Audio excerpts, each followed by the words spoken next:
Everybody's muted, as I said. Um, the download and the download screen, you can download this presentation, a PDF form of it. You can download our force adapter guidance. Force is very mechanical in nature. Thus, adapters play a big influence, and we'll show some of those examples today. You can download our safety guidance, which is probably if anyone's making force measurements, that's probably the most important thing. We want to keep everyone safe. We don't want stuff flying out of machines. So there's some general good principles in that. And as an added bonus or whatever, just from years and years of making calibrations and troubleshooting load cells, I also uploaded our load cell troubleshooting document, which has saved us countless hours over the course of years. Following the procedure, we used to receive load cells in all the time, and we do this, that, and skip a step, and then come back to it. And long story short, it would be an hour diagnosing equipment that should be really 5 to 15 minutes. So over the course of several years, if you receive broken load cells or you're troubleshooting load cells, that should be a huge time saver. Your time is valuable, and I appreciate the time you're spending with us today to learn some about force. Very passionate about what we do here at Morehouse, and with that, we'll get started a little bit about what we do.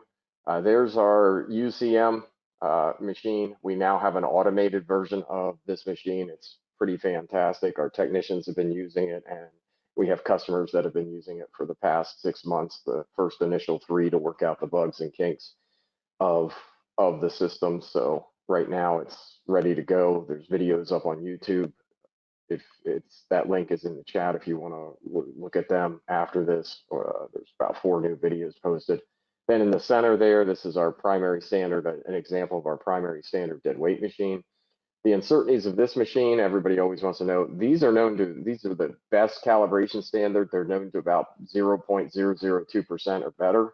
The calibrating machine, some people can achieve 0.1. Most people are achieving 0.2 to between a range of 0.2 to 0.4. Realistically, it just depends on how many standards, how many load cells you want to maintain as part of the reference. And then that machine to the right is our PCM, which is a small portable cal machine. We're very much a manufacturing company that produces load cells, machines, you name it, and a calibration company having primary standards up to 120,000 pounds of force. We like to think, I think all of our people come to work with a purpose that we create a safer world by helping companies improve their force and torque measurements. As I said, I'm happy you're here today because we're going to help present this webinar. Is going to hopefully help many of you, or you'll have some takeaways from that. There's a picture of our dead weight machine, and like I said, it's about 0.002. If you're a customer and have gotten search from us, the search list 0.016%. That's what the uncertainty is of that machine, which includes the calibration by NIST, the repeatability of the reference standard, reproducibility in technicians. It includes our whole process, including environmental. I was just doing a bunch on air density the other day. And then we also offer force calibrations up to 2.25 million or 10 meganewton. So that being said, and we did get about the extra 10 people coming on. So this is Introduction to Force Calibration for Beginners. As I said, there'll be some takeaways. Here's my information. My name is Henry Zumbra, and I'm the president of Morehouse Instrument Company. Website there, you have the link, you can click it. You have the link to email, you can feel free to email me. And part of the why I show up to work each day is to make a better measurement. So why we exist, we just released a company history video, but the long story short, very much involved in safety. In the late 19th and early 20th century, boilers and steam engines were exploding. And then by the 1920s, the problem was getting worse as demand for these products was increasing. When a boiler blew up, the material was thrown all over like a huge bomb and often resulted in multiple casualties. Plates were riveted together and different materials could expand and contract at different rates. And that would cause pop the rivets. And even talking about rivets, it's even speculated that there was a fire on board the Titanic. I think everybody knows the Titanic, famous story. James Cameron did an excellent movie about it with Leo DiCaprio and Kate Winslet. But in that he kind of alluded to this, that there was a fire on board the ship about 5 days before it sank, and some people think that that led to the weakening of the ship because of the expansion, and a few of those, more than a few, this did some studies, but a bunch of the rivets may have uh, popped, which really weakened the ship. So when it hit the iceberg and the iceberg ripped into everything, there's that strong belief that that really contributed. Would the ship have sank if there wasn't a fire on board 5 days before? Don't know. NIST did a really cool article on it. But what is that? And when we test material back in the 1920s, there's a picture of the 1921 of Brunel hardness, built Brunel hardness machine, and they needed something to calibrate these machines. It was a 10 millimeter ball put into a plate. They measured the result. Some people here probably know a lot more about Brunel hardness than I do, but this is just a general overview of it. And then in the 1920s, we developed what's known as the Morehouse proving ring. Right there is a picture of serial number 14 calibrated by the Bureau of Standards, which is now NIST. That was the old name for NIST. And so we worked with them to create what was the greatest instrument for measuring force at its time in 1926. And that proving ring 14, I pulled it because we had cal data for over 58 years, and it was pretty interesting to compare the cert from 1926 and 1984. So we've been in this business. Our tagline is the force and measurement since 1925. That's when we built the first proving ring. For those that care about some of that history stuff, I find it interesting. Of course, none of us were alive then, or I don't think any of us were alive, unless there's some vampires in the audience. And if you are a vampire, you can raise your hand, and we'll know then. The jokes get worse as this goes on, so I just wanted to forewarn everybody. So what we're going to cover today: force calibration and why it's important, and measurement traceability. We're gonna put things in there that are of added value for you to learn more about force. And then the part 2 agenda is more on accuracy versus uncertainty, force calibration systems, and lowering measurement risk for force measurements, an overview of that. Really, this accuracy versus uncertainty in part 2 comes out because a lot of people confuse the terms. Well, how accurate? You talk about measurement uncertainty for an hour, and then somebody goes, well, how accurate is my system? And that's what we'll deal with in part 2, as well as the systems, and as well as some really good handouts and takeaways. But here, so today, outcome, just basic knowledge, discussions regarding force calibration. So hopefully you'll go away with some of these tools that have been given out, like the safety sheet and the others, and the adapter sheet, and you can go away with some ideas on how to start to make better measurements. Now, this is beginner. Polls usually take about 5 minutes, so if somebody wants to put in the chat what they are, great. If they don't, that's fine. We're going to move on from this. Like I said, your time is valuable. So what is force calibration and why is it important? Pretty lame picture here, but nonetheless, it's Sir Isaac Newton stated that force controls motion. Therefore, if we are to control the motion, we must control the force. There's a lot to do with force measurement, right? It's derived from the SI base units of mass, time, and length, the same as torque, by the way. So if anybody's making torque measurements, they consist of the same SI base units.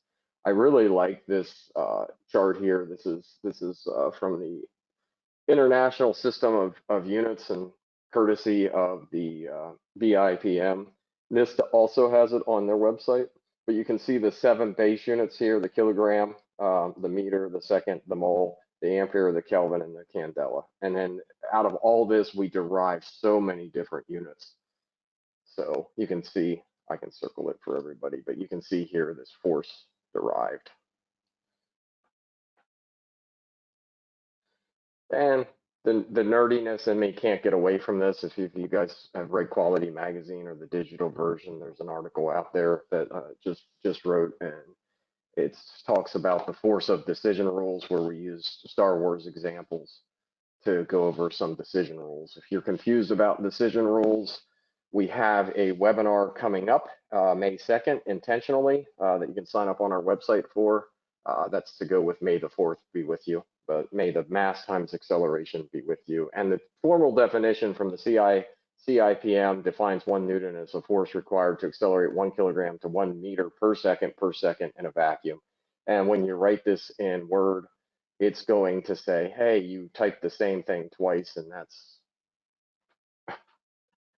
and it needs to be typed twice. So you have to like word questions and everything else. So this is just for a question for everybody to think about, is what best describes calibration. Something someone needs to make sure equipment works the way it should, adjusting an instrument, comparing a device that may not be known against a device with a known to within a certain error.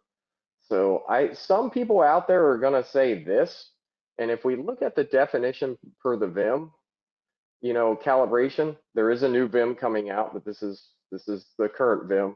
The draft is draft 4 has changed things slightly, but calibration defined as operation that under specified conditions in the first step establishes a relationship between the quantity values with the measurement uncertainties provided by measurement standards and corresponding indications with associated measurement uncertainties, and in a second step uses the information to establish a relationship for obtaining a measurement result from an indication. Calibration may be expressed as a statement, function, diagram, curve, table, consists of additive or correction, multiplicative correction. So there's your adjustment. And then note 2 is calibration should not be confused with adjusting of a measuring system, often mistakenly called self-calibration, nor with verification of calibration. The reason that is important is because a lot of people, including if you send something to NIST, that's the National Institute of Standards Technology, or most NMIs from my research, there might be 1 or 2 out there that will adjust things. They just report what was applied and they report the result. You can use a curve to correct it if there's a known bias. You can use coefficients. You can use lots of other things to correct this. We at Morehouse have systems with this in mind where we make our force measurements in millivolt per volt, and then we have meters and everything else where you can program in coefficients to always convert those numbers, whether it's millivolt per volt, raw digits or whatever, into engineering units. And when we talk engineering units, we're talking about newtons, kilograms of force, or pounds force. So understanding verification, and that's per the VIM 2.39 definition, is provision of objective evidence that a given item fulfills specified requirements. An example, someone sends in a force gauge, they say what they should say, we don't get many POs like this, they should not say calibrate to manufacturer's tolerance. They should say something like, a force gauge is submitted, please calibrate to plus or minus 0.2 pounds, even though I say the manufacturer's specification here, and they should say adjust if PFA, which is a term, probability of false accept, which is a risk terminology, exceeds X amount, 5%, 10%, whatever their known level of risk is what should come with that. It's not just, adjust, because what does adjust really mean? If it's plus, or if it's at 2 pounds, is that in? Is that out? You have 50% of your curve would say in and out. I'm getting a little ahead of myself with decision rules, and I'll stop. But that's just something to consider there. If something's on the line, I said I'd stop. I lie. If something's on the line, like we have a upper tolerance, and hopefully everybody understands this. If you're new, I'm sorry, I'm going a little bit more.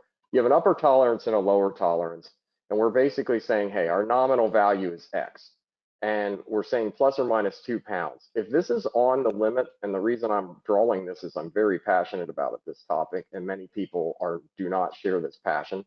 If this is on the limit, and this curve is a normal distribution, and this curve is symmetrical, I drew it with my mouse and hand, so I'm sure it's not completely symmetrical, but you get the picture.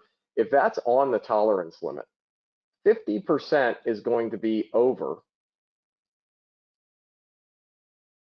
50% of my curve is going to be over that tolerance limit, and 50% is going to be under. And that's no matter what the condition here is. So when we talk about risk and we get into that discussion, when something is on the tolerance limit, you have equal probability of it being in or out. A lot of labs will use this term, terms such as W equals 0, guard band equals 0, or they'll use this term with shared risk. And that's what they're telling you when they say shared risk. If the tolerance is plus or minus 2 pounds, The shared risk, when it's at 2 pounds, that shared risk is 50% when we're looking at a specific bench measurement. We apply a relatively known weight. We calculate our measurement uncertainties, which is going to determine the width of that curve. And then we're on the tolerance line. Doesn't matter how good your calibration provider is. Once you hit that line, it's 50%. So I ask people, a lot of people use different calibration providers, and they'll call something in if it's on that manufacturer specification or on that tolerance limit. And that's a decision that you as a calibration, you as a customer of of that particular vendor need to make, is that, are you okay? Because what should be happening on your PO, if you're okay with that, you should write a statement that says, please adjust if PFA exceeds 50%. I have yet to see a purchase order come in that says, please adjust if PFA exceeds 50%. What we see is calibrate to manufacturer's tolerance. So that's it for decision discussion right now. The basics, back to force. Basics, how do we make a good measurement? We want to align. Force calibration is very mechanical in nature. To have a successful calibration requires the appropriate adapters. Different adapters can change the alignment and the amount of strain on the load cell. Proper calibration requires the right instruments be chosen, which includes force machines these are the 5 must-haves, right? Plumb, level, square, rigid, and low torsion. A Harbor Freight press is good company. I do buy stuff there for my house if I need it. I don't think I would buy anything there and use it for calibration purposes, though people do. So a Harbor Freight press with a load cell attached to it that was bought on Amazon for $25 is probably not going to get you a very good force measurement. Yet we see this because I get involved with a lot of proficiency tests, and when people have problems, the first thing I do is start asking for pictures. If it's not an obvious, like, a unit conversion or something that's pretty easy to spot with the data, it's starting to ask for pictures, and I see things come in that would just appall almost everybody. And we have an example today, a funny one coming up. But so that's it. And then we get into these terminology type is tension. So tension calibration can be thought of pulling or stretching the material. Some of you, me included, had a stretch Armstrong. We would try to break stretch Armstrong, of course, showing my age here, try to break it and pull it apart. That was very, very much tension force, you and your friend trying to pull on that one.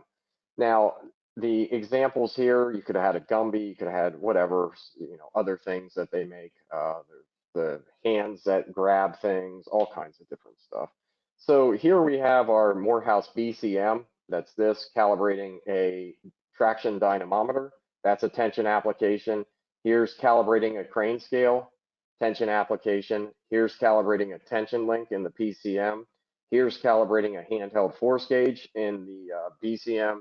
And here is this last one to the right is a load cell hooked up in dead weight, where the weight is down. So we have a downward force here, and we're pulling on that load cell.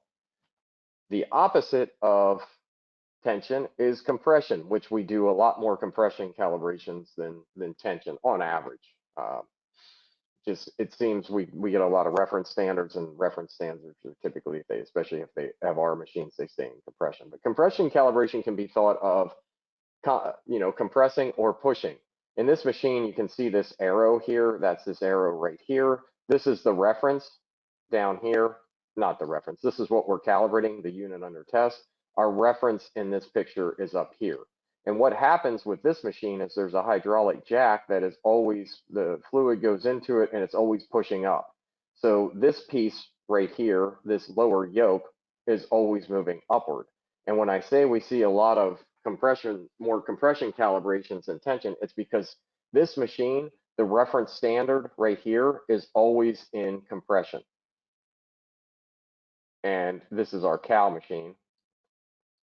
And if we wanted to set something up in tension, we would set it up down here, right? And then from down here, you fix something here and fix something to the top, and you're pulling on it. The picture to the right is our dead weight machine, and that load cell is seated. It's aligned. There's a base, there's an adapter, and the force is moving downward, and therefore we are compressing it.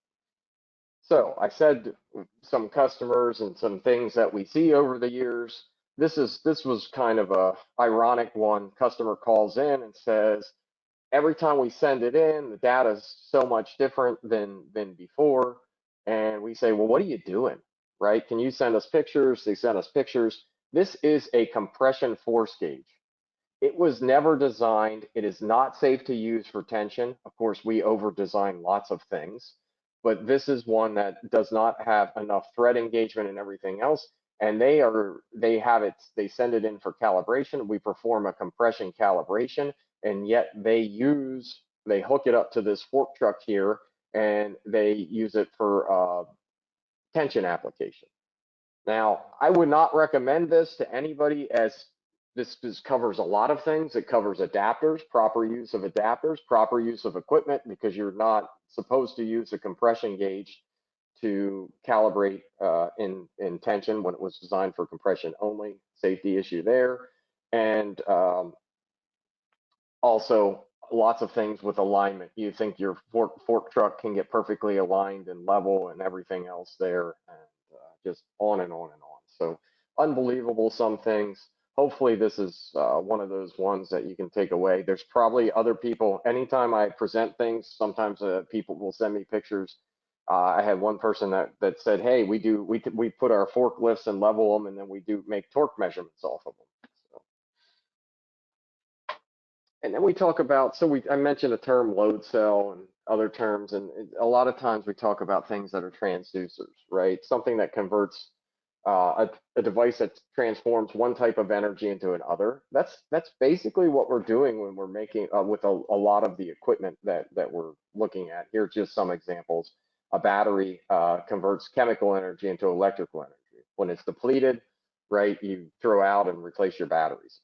Thermometer is a transducer that converts heat energy into mechanical displacement of liquid in a column. Force or torque, like we either have a load cell or torsion cell, it's a transducer, and a transducer translates an input of mechanical energy into equivalent electrical signals for measuring and or controlling the input phenomena. We have load cells here. Here's an example. Load converts to electrical signals, which we measure. Load cell is a force center sensor that receives a voltage excitation from a regulated power source. Hopefully, I put that in here. Sometimes they're not, and that's not good. But usually a digital indicator or signal conditioner, and sends back a low voltage signal when force is applied. What actually happens here? A load cell signal is converted to when there is no load on the load cell, the two signal lines are equal, right? And when load is applied to the cell, the voltage on one signal line increases very slightly, and the voltage on the other signal line decreases very slightly. The difference in voltage between the two signals that's what is read by an indicator. If you have a load cell and meter hooked up, you can demonstrate this by netting the meter. Once you net it, if you're just sitting there, both signal lines you should see a 0 on the display, and then you can push on the load cell to demonstrate that change in output, or you can pull on the load cell if you want. Each load cell has weights. If you grab the top of this load cell and picked it up, the weight of the load cell would put the gauges in a slight tension. So load cells, here's one that we made. It was one of our earlier standards with Viscount 44, I think it was, the material, lots of strain gauges, and we use the more strain gauges, sometimes the better. On this one, we use multiple strain gauges to measure the difference in voltage between the two signals. And some would say the strain gauge is the heart of the load cell. There's a lot of things involved with gauging load cells and getting it correctly. There's a Poisson, there's different orientations, basically horizontal and vertical orientations of gauges. Some load cells have 4 gauges. This is a single column load cell with a special material. So we had to do some special machining, difference in machinings and some other things to get it to work right. And we also put 16 gauges on. Now these gauges are sometimes expensive to put multiple gauges on a load cell, but what that typically will do would be improve the performance or reproducibility of that load cell, which is covered in the second section, next week's class. Different types of load cells, you may have seen them: single point, bending, canister, S-type, shear, clevis, donut, diaphragm, column, multi-column, single column. All of these have their purposes. Some you'll have to know. We have a new clevis pin type cell if anybody needs custom pins. The shear pancake load cell here, that is our shear web cell with a base. If you can picture that, put a base on it and put an integral adapter on it, and then it performs really well, meaning we can make measurements that are better than 0.005% of full scale or better. But that's once we put the base on the load cell, and once we also put an adapter and mount an adapter in it. This load cell by itself without that base and adapter performance would be maybe at best 0.5, so 10 times worse, at least 10 times worse than if we put the bottom base in it. And different load cells have different nuances to all of them, which we'll learn about in these two sessions. So wanted to talk about this. We started talking about load cells, and you start talking about a little bit of error, sprinkling that in as we go over, speaking about different things. And then this is a test that came in. I did the test. I do a lot of these tests, and the load cell comes in without an adapter. And not all load cells have behave the same way, but it came in without an adapter. So I'm like, okay, fine. It's 1.5" thread. This is an 1.5" adapter right here. This one's 1.5. And this adapter here was about 0.5 inches, right? So 1.5 inches and 0.5 inches. Output was 10,000 and 1.5 with an 1.5" engagement. Great.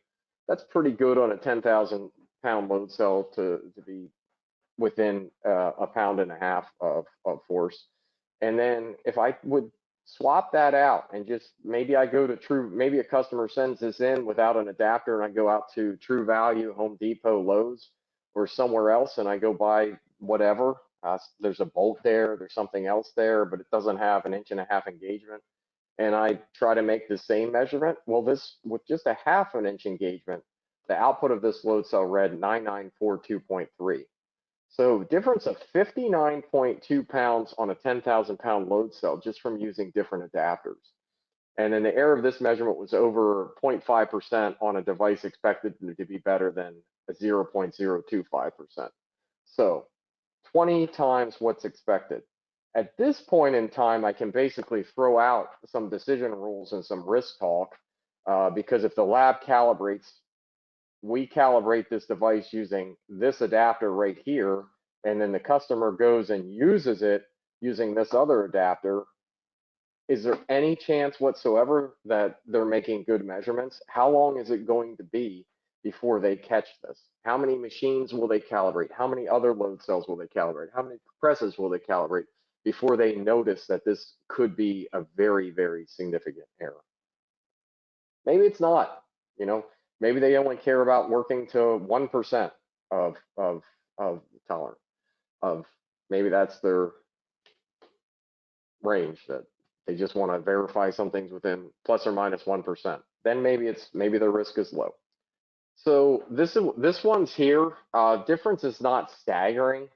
It's about 0.12% overall. But if you look at this one here, this is how a load cell comes into us without instructions on how to load it. This picture to the left here is how we load things 99% of the time. And I say 99% of the time, that's because there are those customers that say, hey, no, I want it thread loaded. And thread loaded is the picture on the right.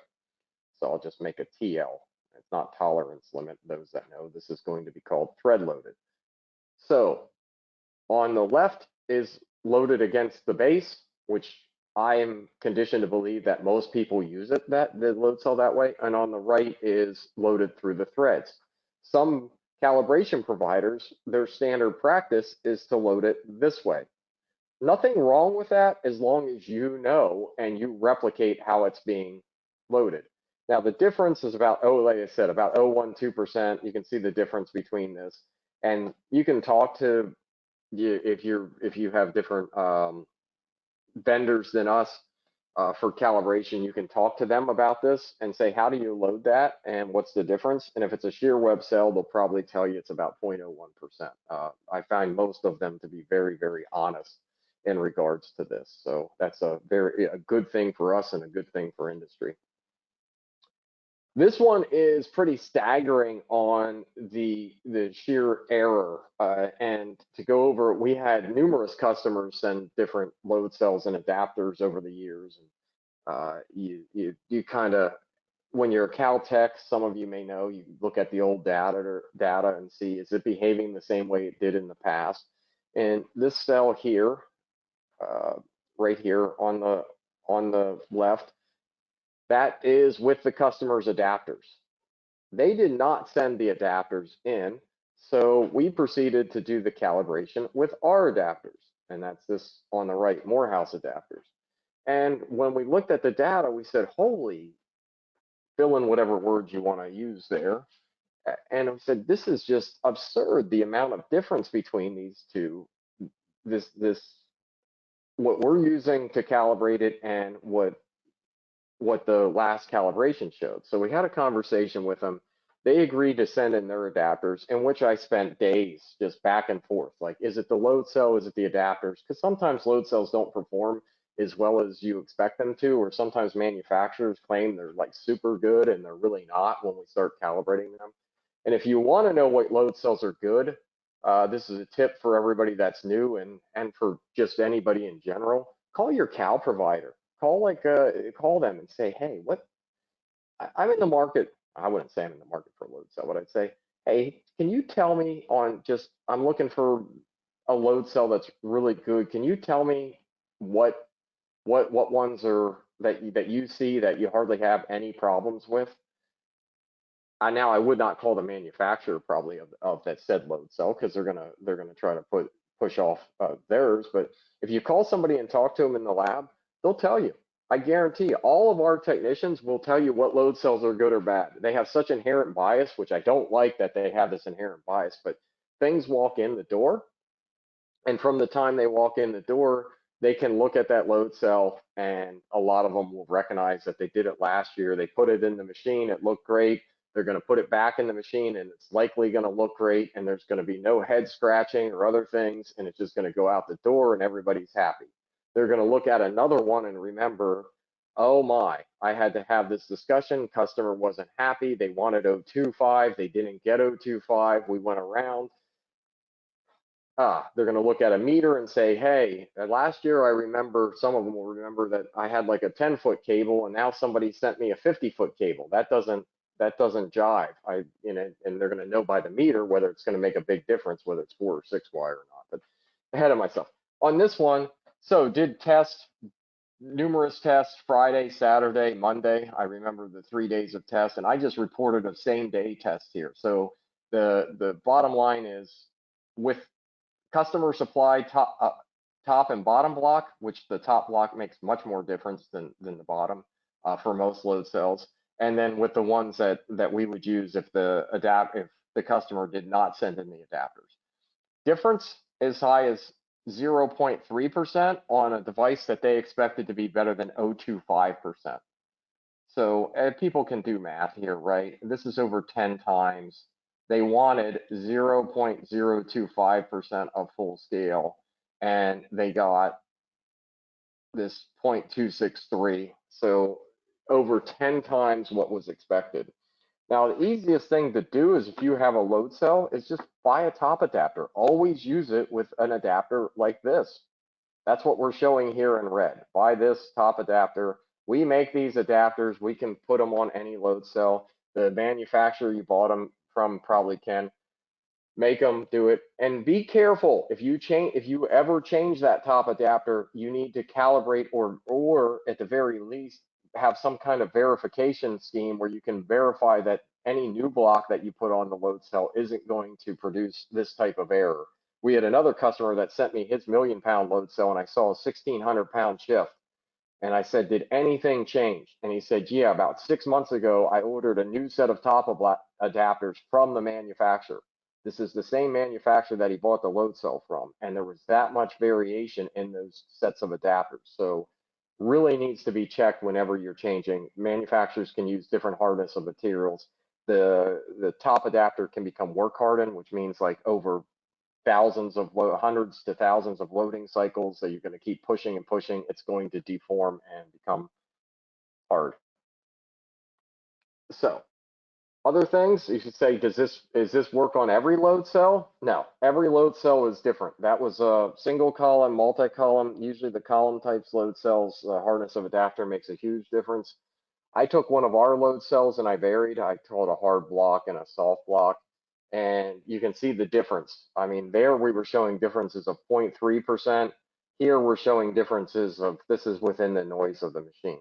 So the design characteristics of load cells are going to change, like what error sources they're most susceptible to. I say that, and then I'm going to show you this. Look, this is an integral adapter. I know people are going to be surprised when I say it's integral. It's locked in, it's tensioned in, it's preloaded. We apply 140% of capacity and tighten this in. Sometimes we use spanner wrenches to get this nice tug and nice tug and snug and tight. And what do people do? Sometimes we can't get these out. I want to take this out. I want to take this thing out. So this is purely a picture to show you what happens when you take it out. So you take it out, you don't put it back in the exact way it was meant to be put in. It's not designed to be taken out. And then you get differences in the loading conditions. And this cell by itself, it's a calibration grade cell. This cell will almost always, our technicians see this cell come in with a good indicator, they know they're going to get much better than 0.2% of full scale. They know it without a doubt. They would be surprised if they got 0.02%. It's usually going to be 0.01% or better because we conservatively spec a lot of our load cells. So someone takes it apart, they get all kinds of different data. You can see there, this is just showing that difference. If this stays locked in place, they're going to get way much better than O2. So do not take this adapter out. Do not do this.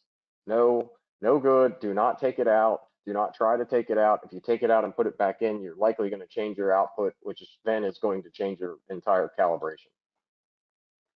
So here's a button load cell. Many people may see this. I call this the hamburger, bottom plate. I always envision a hamburger. Here's my bottom bun of my hamburger. Here's my top bun of my hamburger. And then I'm sandwiching this button load cell in between this. That's my burger, or vegan patty, or whatever, chicken patty, if it's a chicken sandwich, or whatever you want to call it.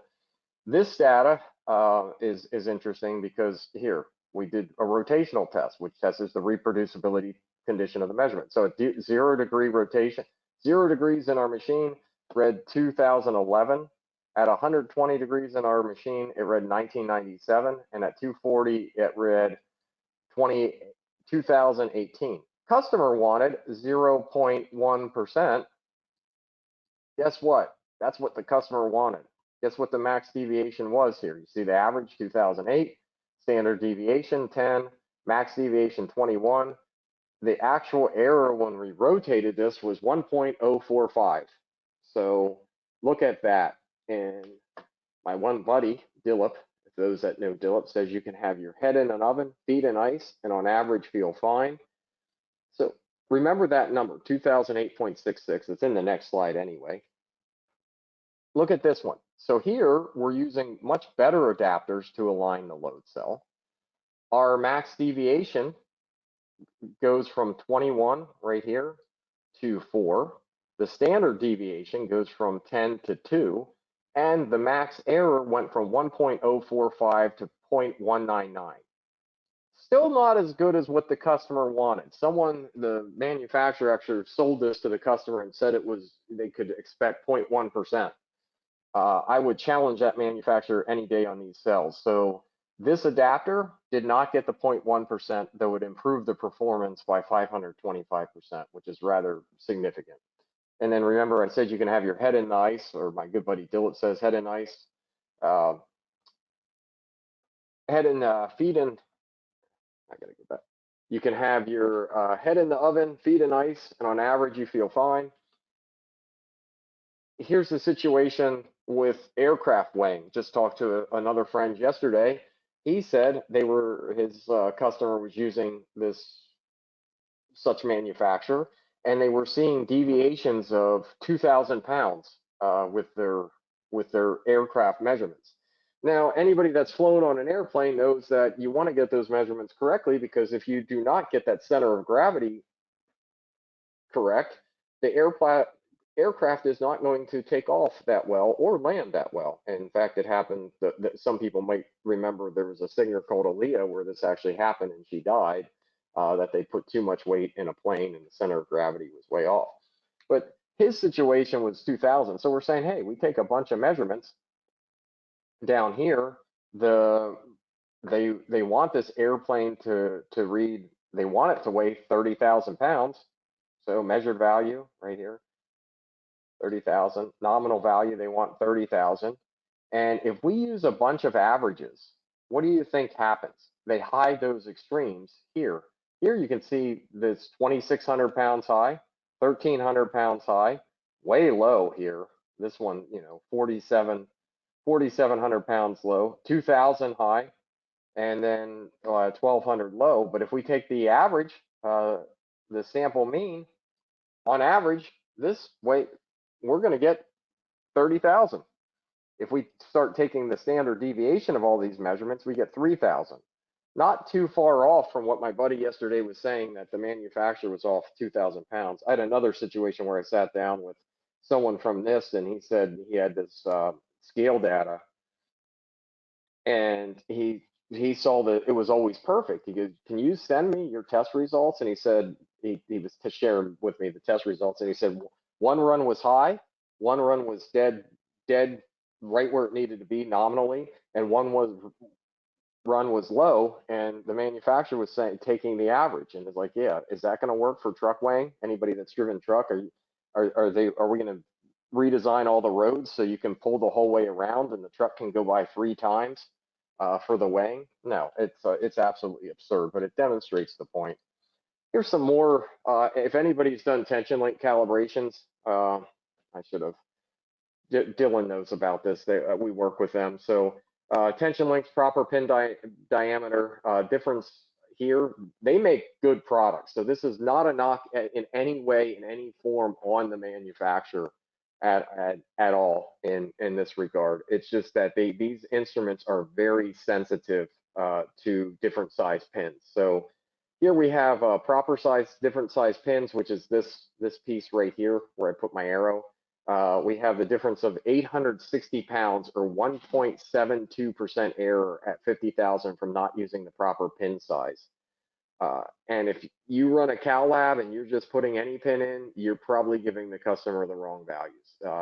The specification on this is 0.1% of full scale. Now, proper pin diameter. It is so critical, it's not even funny on these specifications. This is a test. Out of 24 tests, 13 did not meet spec of plus or minus 50 pounds. Pin B measured this difference. It called for a 2-inch pin. Pin A measured this difference. And what we did here is see the orientation on them, called 1A, called 1B. There's A, there's B, there's A, and wrote Q1 and wrote the coordinates. Now, when we get these instruments in for Cal, sometimes we'll draw an arrow, an up arrow on this, and write the word top. And then on the bottom one, we'll draw an up arrow and write the word BOT. So top and bot, right? Top, bottom. Really easy. Then a customer can align the pins the exact same way they went in our machines. So the whole point in this and aligning the pins, which is required to maintain tolerance in a lot of these tension links, because these cast iron pins wear, and they also, not only do they wear, they also have irregularities. But you can see here, out of 24, 13 did not meet specs. So someone can say, well, what else could I do? Well, you can use a machine pin. That's going to be more expensive. You can just label them. That's the best answer I have is label them the way you use them.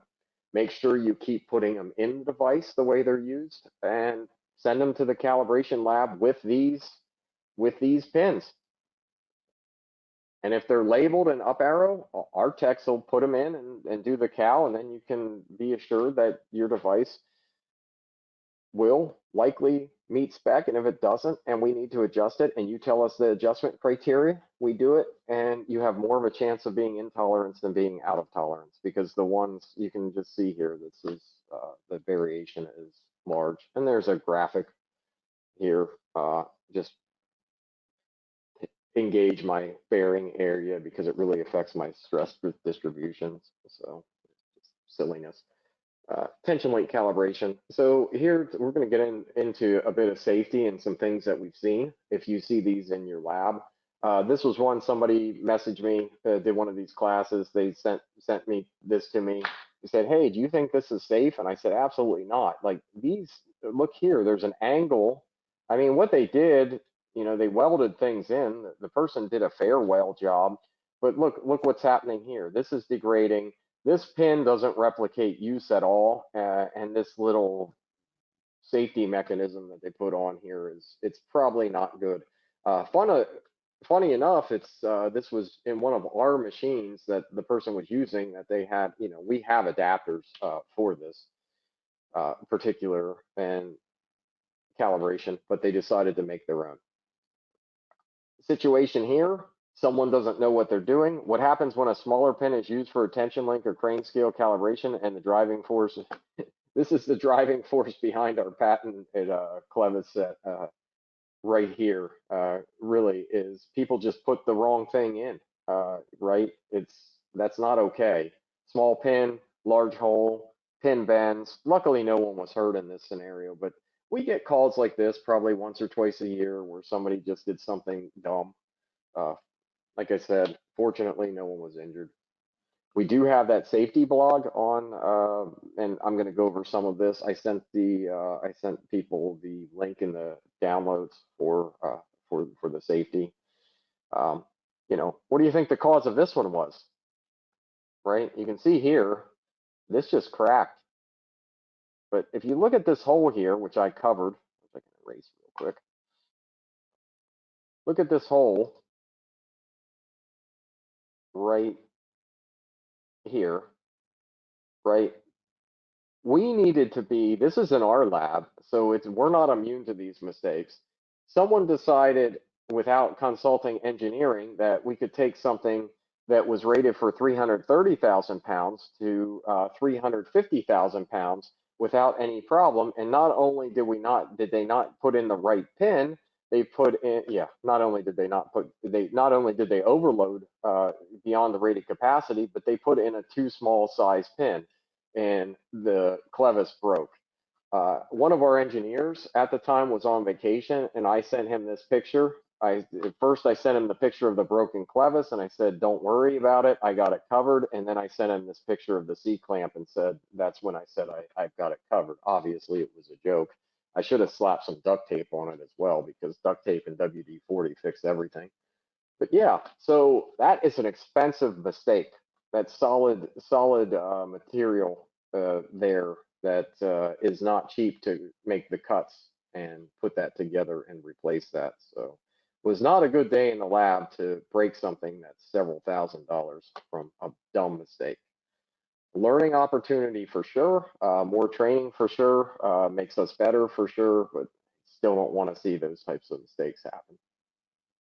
So this is in your PDF. You can look at these, ensure the clevis pin is fully inserted, the design, some other things here. Never use fixtures that don't have traceability back to their load ratings.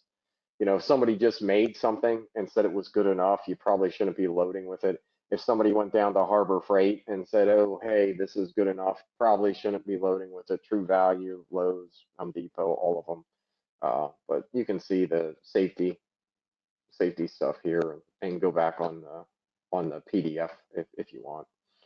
So other thing, alignment. This is interesting. Here we have our load cell. When we talk about misalignment, some people use the line eccentric forces, and that's when you have your main loading axis and your actual load line is different from that main loading axis, in which point we call that an eccentric force.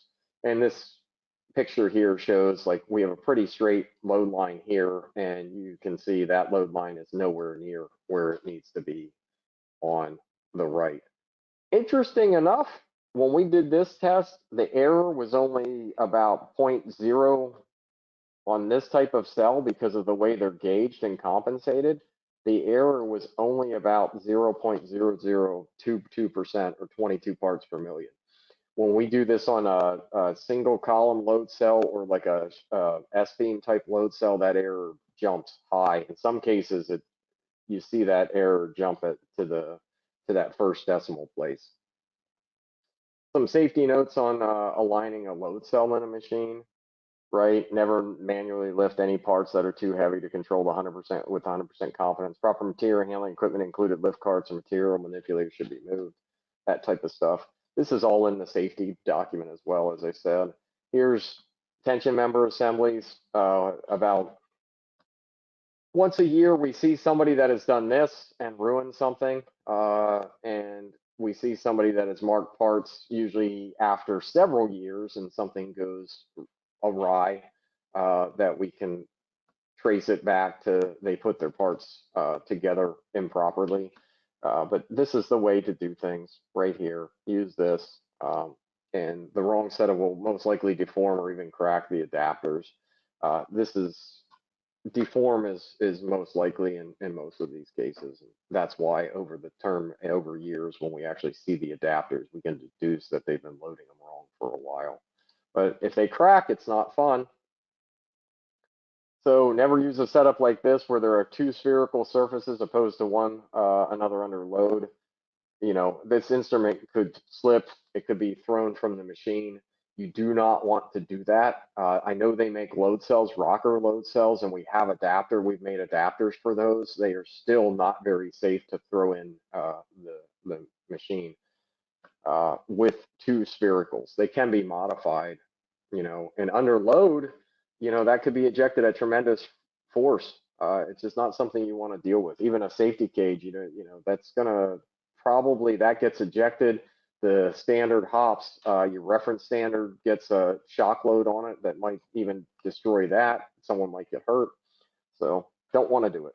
Do not load between surfaces that exceed 1 degree deviation from parallel.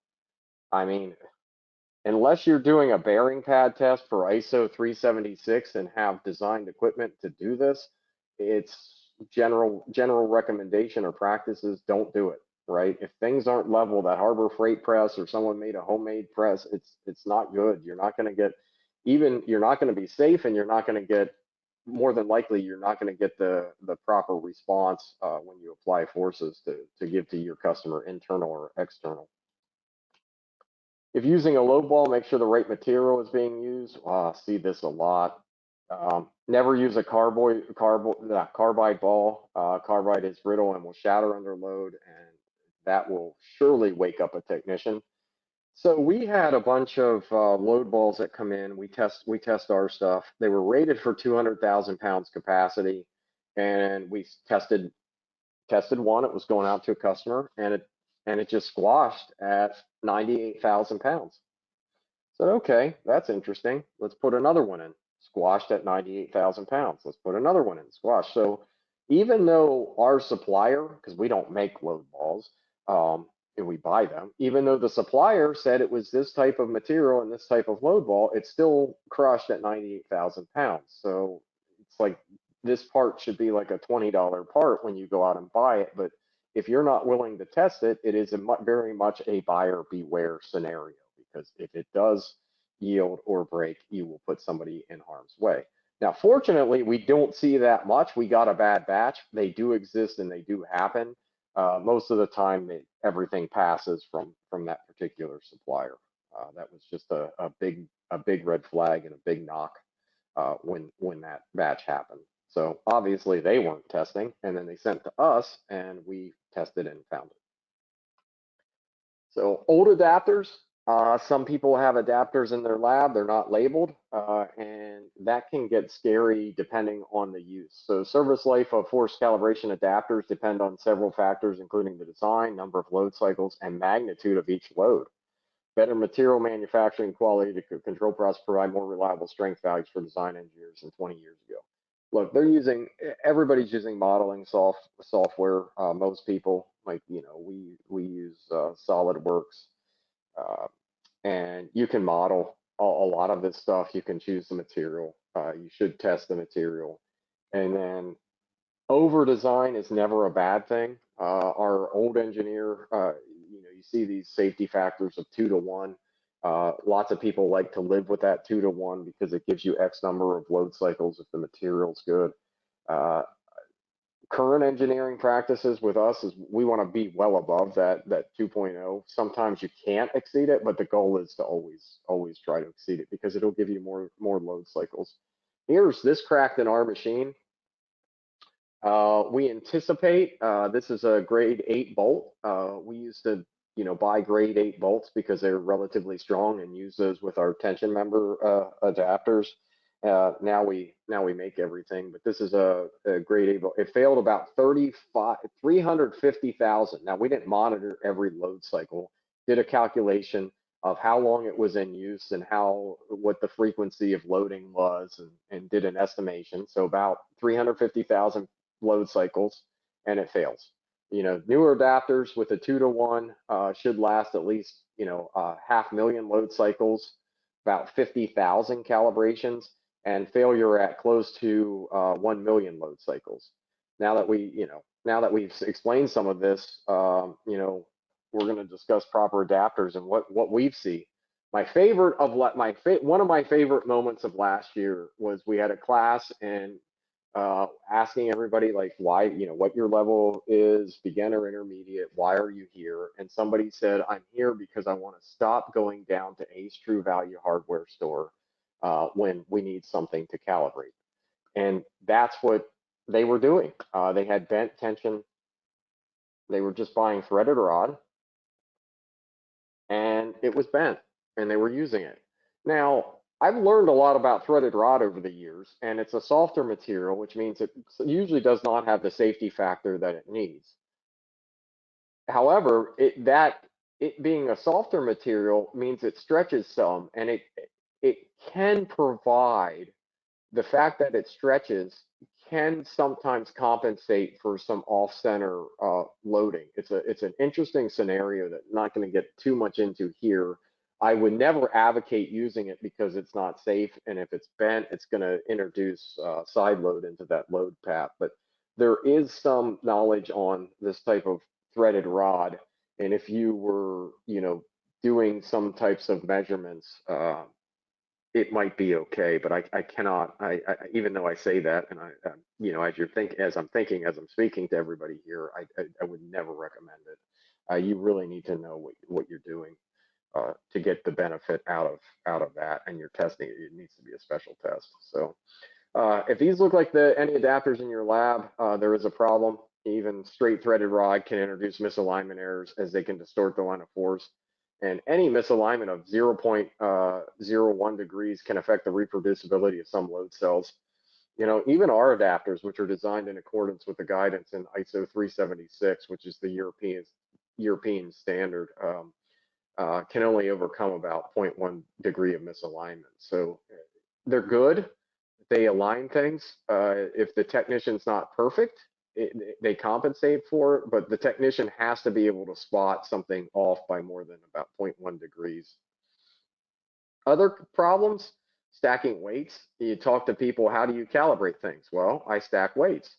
Some people, you even see I have 2 people stack weights on a device up to 500 pounds. Well, that's slow and dangerous. There's ergonomic issues. And what we typically find is these weights are often not corrected for force. Corrections for force much include correcting for gravity, air density, and material density. We have a guidance document online. If you go to our website, mhforce.com, documents and tools, there's a mass to force guidance document that's about 40 pages that walks through all the corrections to convert mass to force. can be quite a large error at times from pole to pole. That error could be about a 0.5%. If you don't correct for air density, that error can be about 0.01%. And material density is the least of the concerns. Even if you get the wrong material density, you're usually under a very low percentage. But gravity is very, very significant, and then air density, and then material density. So I have a cool video here about stacking weights, right? If you're stacking weights, you can see on an S-beam, I'm just putting it flat on flat, and then they fall. So these are non-calibrated weights. These are ones taking out of service, and you can see the third batch I put it on a little hard. But I like to say that stacking weights is like playing Jenga. So you can make your technicians better Jenga players if you're stacking weights, but when they fall, guess what? Now even a fall like that could invalidate their cow depending on what you're claiming and what class of weights they are. Likely it won't, but it could. Over time, if it falls enough or falls far enough or chips the weight, it definitely will. More importantly, it could fall and hurt somebody's foot. Then you're out for numerous, that technician's out. If it shatters the bones in their feet, you probably have liability that you're going to have to pay. They're going to be out for a while, so you're going to lose the cow work. And good technicians are hard to find. So I always will advocate for the safest as a economic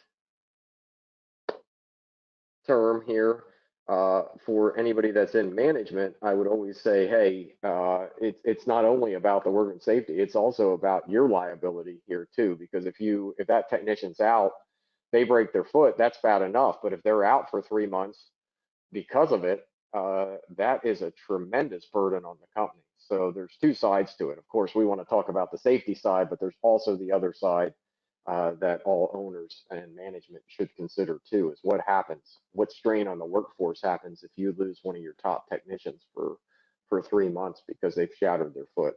Anyway, this is our PCM in a machine. Most handheld force gauges require different centering fixtures for alignment. If the line of force is not pure, a large measurement error should be expected.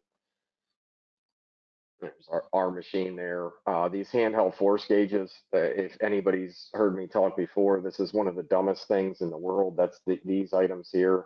And what's so dumb about this industry is people don't standardize much of anything, right? And when they don't standardize, then you get things like this. So I think we all like money. We like making money. We like running, doing what we do. I don't think anybody shows up for work for free, but hopefully most of us like what we do or love what we do. This is the stuff that drives me nuts. I mean, we're all happy to sell this kit to anybody, but we shouldn't have to sell this type of kit. And when I say that, I mean it because all these manufacturers of these different gauges put in different centering distances and they put in different hole patterns. And as such, there's one missing here. This is the missing one. Where is it? I should update the pictures. As such, you get all of these adapters, right? You have originally we're going to have like 5 base plates, and we have about 17 of these these different centering holes, so you can calibrate something in a machine. If they would have just standardized the centering adapters, right, then all this goes away except for one, and then you could have different base plates. And we try to be as efficient as possible and drill a bunch of holes in these.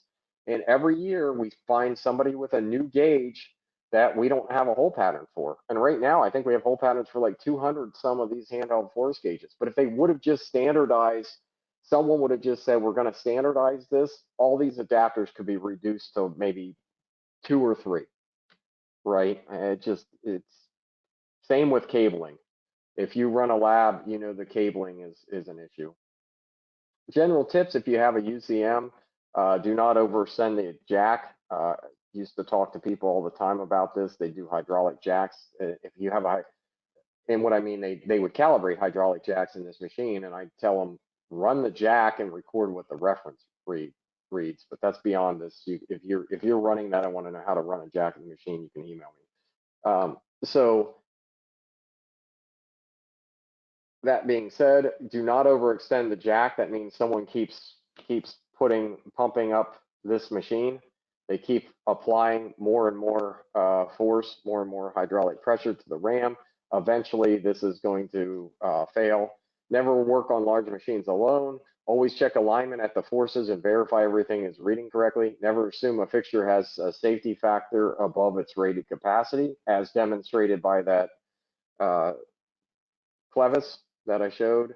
Use appropriate lifting mechanisms to not hurt yourself.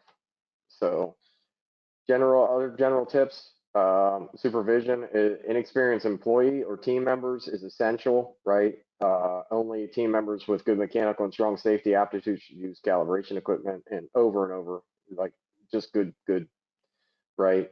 Alone, never work on large machines alone. People can trip, they can fall, they can drop load cells, they can drop them on their feet, they can drop weights on their feet if they're doing handheld force gauges. Be careful to inspect things for damaged threads. Make sure things aren't bent or distorted. Look visual, no visual cracks. If you start seeing cracks in equipment, go to engineering, contact the manufacturer, do something, and never, again, just always find that rated capacity too as well on the adapters.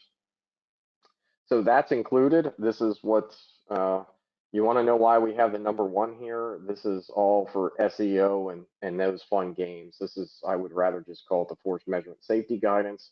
However, it is very important that we get guidance documents like this out to the general public, because we do not want to see people hurt. So if we can boost our SEO and get more people to download them, that's a win-win for everyone. So why is force measurement important? Here's a collapsed bridge, right? Incorrect, like if you're making force measurements, why am I doing this? What are people using these load cells for? What tests are they doing? Well, here's just some, right? Incorrect steel strength of measurement, that's in a tensile machine. Cables not checked properly for pre-stress or post-tension.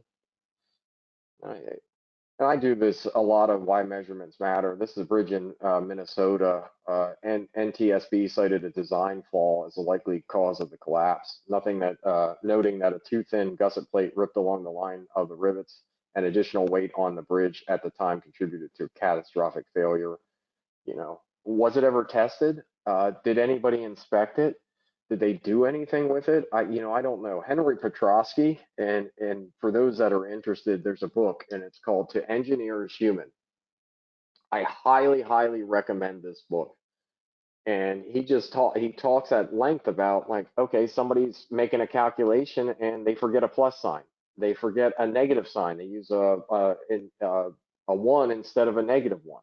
Super easy to do. And if people aren't testing or checking those tests, bad things happen. And this one, gusset plate. Here's one that happened down in Florida. The northmost nodal region of the span where 2 truss members were connected to the bridge deck, and those errors resulted in an overestimation of the capacity and an underestimation of the load placed on that section. Look, this is in Miami. 6 people died because someone didn't do something right. And this failed, like, I think a day or 2 after it was installed. You can just look at it. It was a bad design to begin with. There's a car that's crashed there. I feel bad for anybody.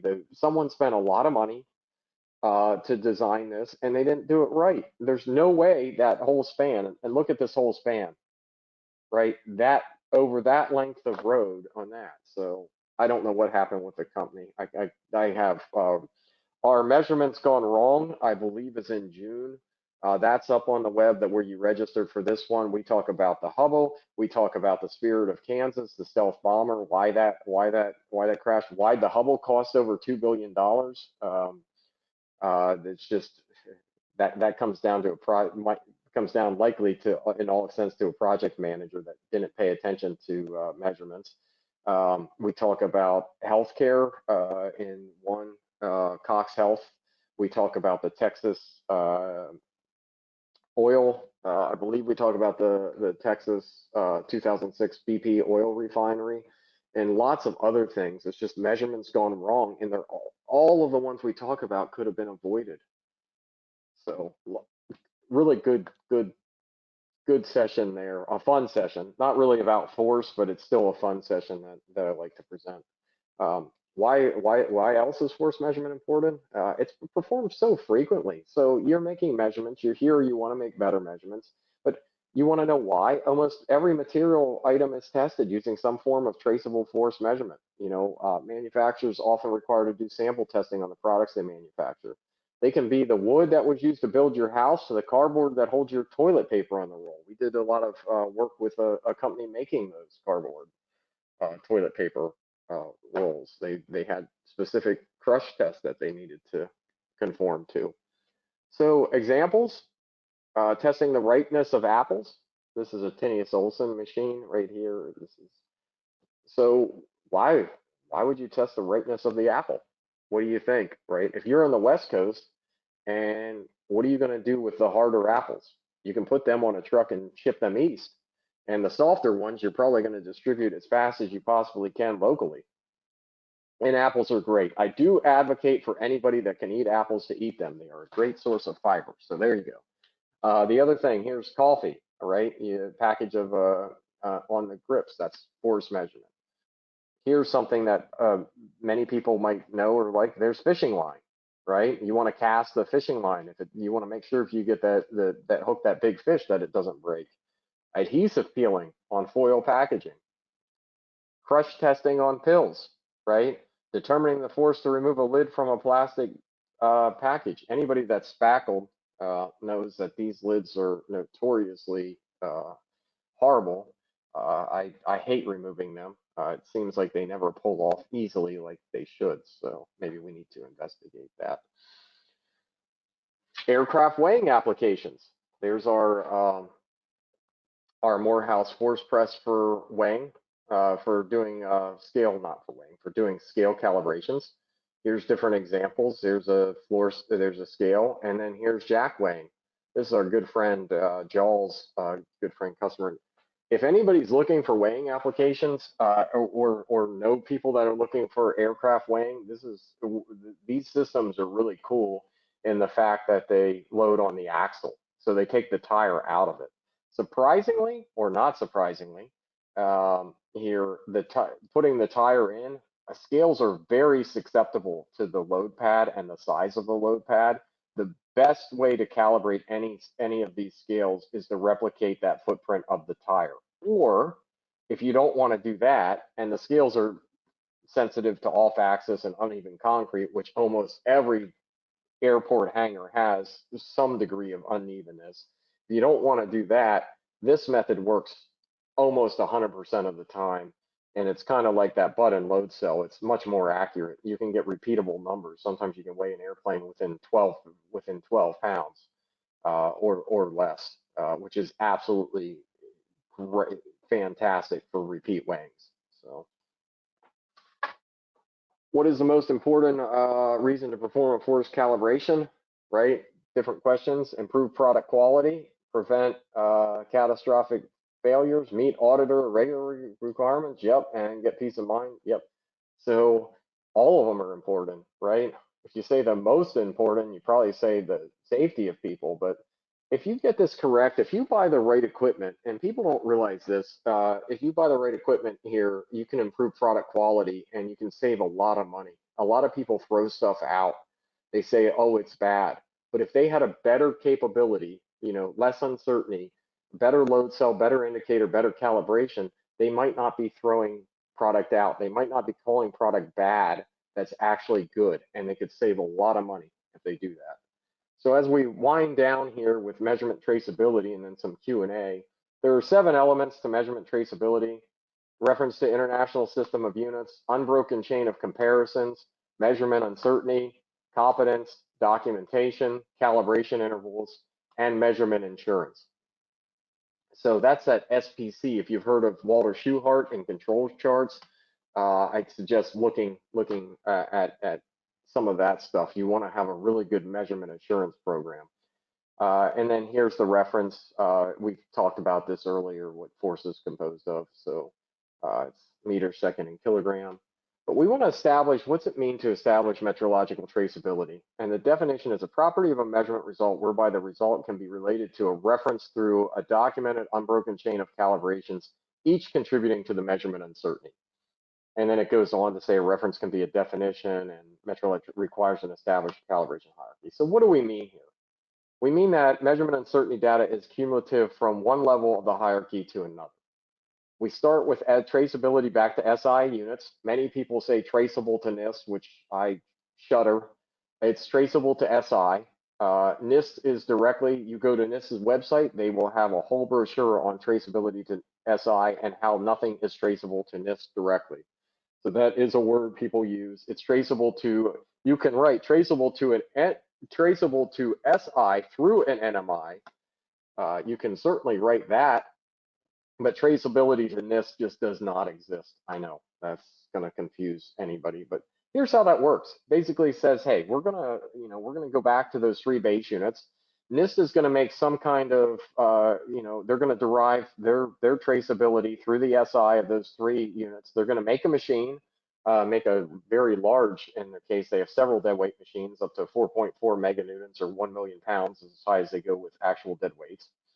And then they're going to make a measurement, and they're going to say, hey, we're traceable to SI through, and then I'm sorry, they're going to make a measurement, and then Morehouse is going to say, hey, thank you, NIST, you calibrated our weights, and we're going to say, hey, we achieve SI traceability through a national metrology institute such as NIST that is recognized under the CIPM MRA.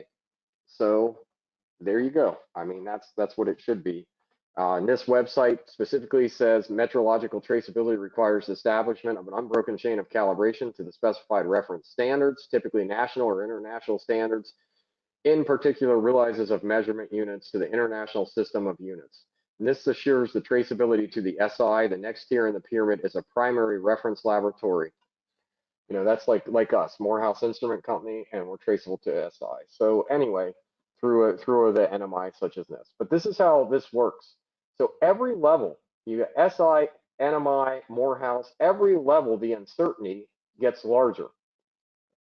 So what in fact this means for those that are out there, that means like if I'm down here, if my calibration supplier, the best they can do is 0.1%, I cannot claim that I have a measurement uncertainty of better than 0.1%. That's the best I can ever do.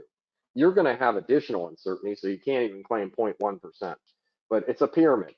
So the further away you are from SI, like these people that say traceable to NIST, you never know how far away they are from NIST. We can keep going. We can go field measurement. We can go another level, another level. They could be 20 steps away from NIST, and their uncertainty would be gigantic. And even what they're saying is wrong because it's large. So really, if measurement uncertainty, the purpose of measurement uncertainty, traceability, decision rules that take the decision rule is a rule that takes measurement uncertainty into account. Whether you should pass or fail and everything else relies on you establishing metrological traceability with the associated measurement uncertainties calculated correctly. And we're going to talk about that in the next section. But there's what I was going over there. NIST, primary, accredited supplier, calibrations use secondary standards. We're using primary standards, working standards, and then field measurements. So I wanted to open this up. We have 10 minutes for Q&A. If anybody has Q&A, if you don't, that's fine too. Thank you. Your time is valuable. If you have not already, please register for part 2. This is going to be presented on February 14th. We also invite you here, if you have it, to follow us on social media. We like friends. If you want to know when we have announcements of things, follow us on LinkedIn. Or if you want to know when a new video is out, you can follow. You can subscribe to the YouTube channel. We have other things coming up to continue the journey. We have an ebook I've been working on. You might already have my ebook. And I can tell you that the new ebook is, I believe, 260 pages. So the one that you might have now is about half that. I've been working a lot to get this done and editing 260 pages, which our marketing manager, Stephen, is helping me with. It takes a lot, and you edit it more than once, and you go back through, and then you edit it again. And that is currently in draft, but we hope to have that done soon. So if you sign up for that, and that's 260 pages of all types of references, everything we talked about today, force to mass calculations, uncertainty calculations, how do you establish everything and so much more. Lots of good stuff on our website under documents and tools.